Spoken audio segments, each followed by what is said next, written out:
বিৰুদ্ধে ননীগোপালে দিয়া মানহানি গোচৰৰ দায়িত্ব এতিয়া চুকুৰৰ হাতত। দুলু আহমেদৰ হৈ এই কেছ চাবলৈ সম্পূৰ্ণ সাজু হৈছে চুকুৰ আলী।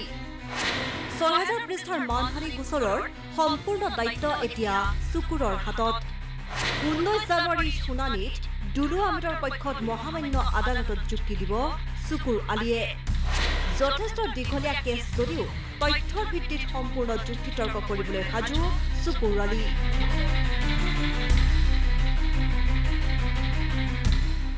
উল্লেখনীয় যে গুৱাহাটী বিশ্ববিদ্যালয়ৰ ভিচি তথা জুবিন গাৰ্গৰ হত্যাকাণ্ডৰ অভিযুক্ত শ্যামকান্ত মহন্তৰ ভাতৃ ননীগোপাল মহন্তই দুলু আহমেদৰ বিৰুদ্ধে ১০০ কোটি টকাৰ মানহানিৰ গোচৰ ৰুজু কৰে আৰু এই গোচৰৰ পৰৱৰ্তী শুনানি হ'ব অহা ১৯ জানুৱাৰীত।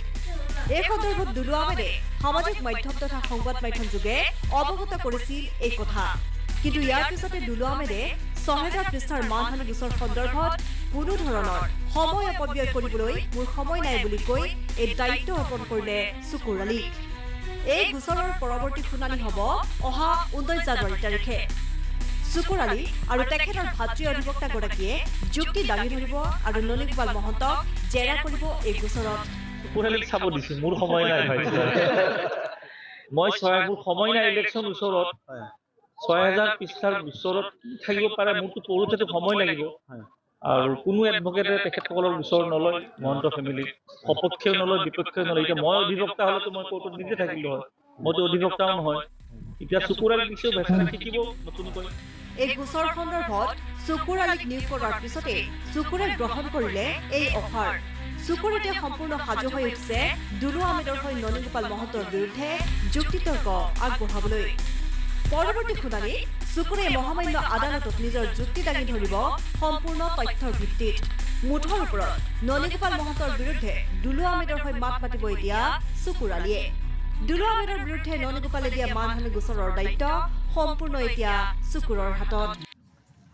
কালি মই পেজত এটা বস্তু চালো যে দুলু আহমেদে এটা লিখিছে যে ননীগোপাল মহন্ত দুলু আহমেদের বিৰুদ্ধে মানহানি এটা গোচৰ ৰুজু কৰিছিলে আৰু গোচৰত প্ৰায় ৬,০০০ আছে পৃষ্ঠা আছে।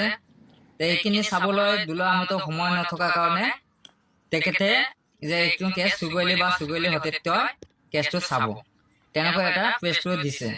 কিন্তু দুলু আহমেদৰ লগত মোৰ এতিয়ালৈকে কোনো ধৰণৰ যোগাযোগ হোৱাও নাই, কোনো মাত মাতাও হোৱা নাই। কিন্তু মই এই কেছটো মই চাবলৈ সাজু হৈছো যে গুৱাহাটী বিশ্ববিদ্যালয়ৰ কাৰণে যি গুৱাহাটী বিশ্ববিদ্যালয় ৰক্ষাৰ কাৰণে যি দুৰ্নীতি হৈছে, যি দুৰ্নীতি ননীগোপাল মহন্তই যি দুৰ্নীতি কৰিছে, যি কৰাপশ্যন কৰিছে, ব্ৰিজ অফ কাষ্ট বুলি কোৱা হয়, যি কৰাপশ্যন বুলি কোৱা হয়, ব্ৰিজ অফ কাষ্ট, সেইটো এটা গোচৰ মানহানি দিছে যে দুৰ্নীতি হোৱা নাই বুলি, তেনেকুৱা এটা মানহানি মিছা বুলি। গতিকে এই কেছটো মোক চাবলৈ দিছে আৰু ১৯ তাৰিখত জানুৱাৰী ১৯ তাৰিখত জাজমেণ্ট হ'ব। মই সাজু আছো এইটো কেছত যদি দুলু আহমেদৰ লগত যদি মোক দিয়ে মই ধন্যবাদ জনাম, থেংক ইউ, যে ৱেলকাম জনাম। মই কেছটো যদি মোক চাবলৈ দিয়ে মই কেছটোত চাম আৰু যে ইউনিভাৰ্চিটিৰ হৈ মাত মাতিবলৈ মই সাজু আছো।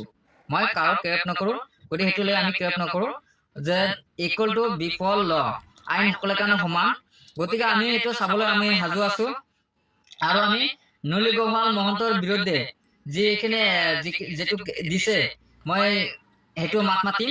যিমানখিনি আমি জাজমেণ্ট কৰিব লাগে কি আছে না আছে আমি কেছটো মই চাব লাগিব। প্ৰথমত কেছটো অলপ লং হ'ব, গতিকে কেছটো চাবলৈ কেছটো মোৰ কাৰণে চামথিং মেটাৰ বুলি মই ভাবোঁ। কাৰণ যিখিনি যাৰ যিটো নলেজ জনা থাকে সেইটোৰ কাৰণে একো নহয়, একো ফেক্টৰ নহয়। গতিকে আমি দুলু আহমেদ দাদাই যদি মোক চাবলৈ দিয়ে কেছটো মই ল'বলৈ সাজু আছো আৰু মই কোৰ্টত থিয় হৈ মই জাজমেণ্ট কৰিবলৈ সাজু আছো।